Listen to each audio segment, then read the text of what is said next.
So this is going to be a basic review of the stuff we did for Unit 6. As it's listed here, a lot of it is on page 15 and the pages around that in the unit packet, which has been posted online. You should also have your periodic table handy. I've put them up online as well.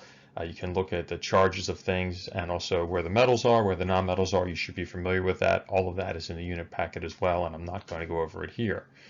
So with that in mind, let's get started and move on with this. So here we have a list of the three basic sorts of compounds you're going to need to know. There's ionic compounds, molecular compounds, and acids. You should be able to quickly identify each one of these. I'm going to go over a little bit of each one, and in the end I'm going to give you a couple of rules that should make doing this quite easy. So first off, all ionic compounds at this point you should know consist of a metal or ammonium, which is NH4. And on the other side, you have a nonmetal, which is listed second. So two examples here would be sodium chloride, which is Na, the metal, and chlorine, which is the nonmetal.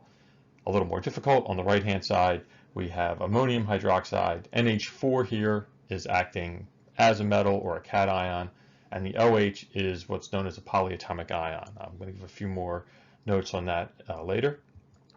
For molecular compounds, you should know it's just all nonmetals. CO2, carbon dioxide, or CCl4, which is carbon tetrachloride.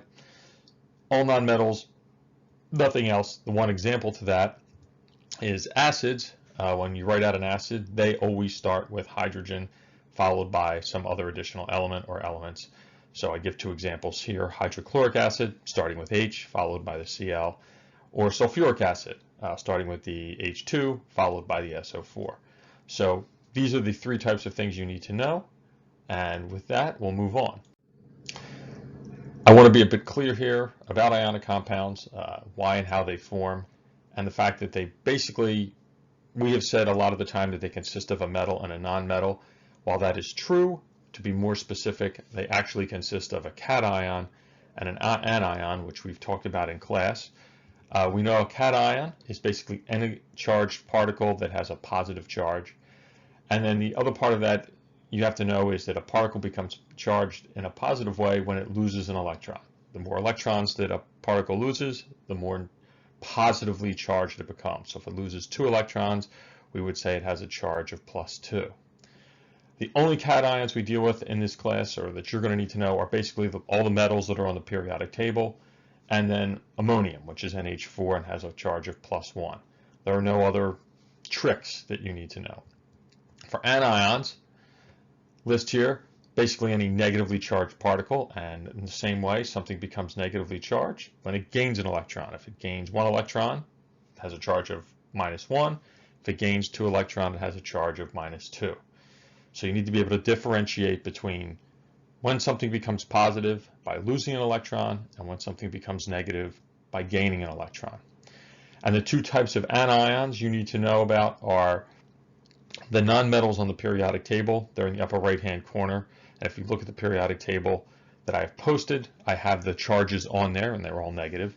And the other thing which we haven't talked about, but which you're going to need to know more about, is polyatomic ions.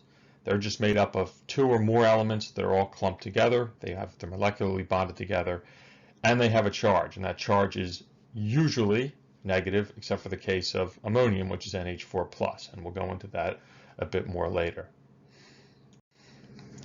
One final note on ionic compounds: a cation and an anion bond together because they have opposite charges, and we know that opposites attract.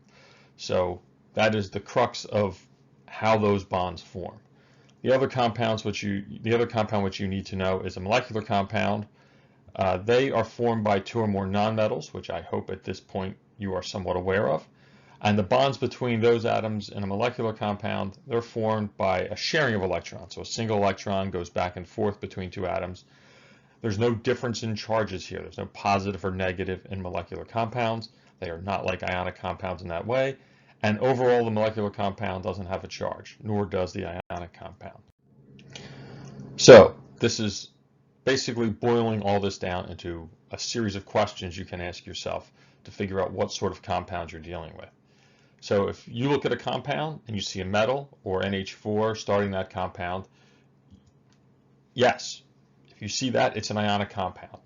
If you don't see a metal or you don't see NH4, you have to go on to the next question, which is, does the compound start with hydrogen? And if the answer to that is yes, you have an acid. So if you have HCl or H2SO4, you're looking at an acid.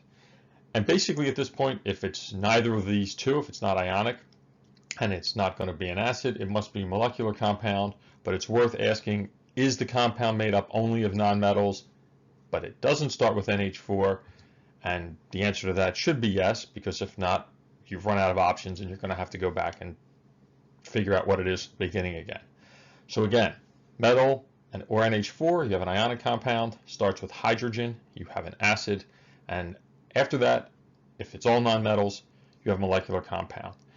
I'm going to put up a quick quiz on this, and you should be able to identify these. That's going to be the first thing to do for this week. And again, this should, for the most part, be review. We talked about this before we left, and I hope it goes well for you.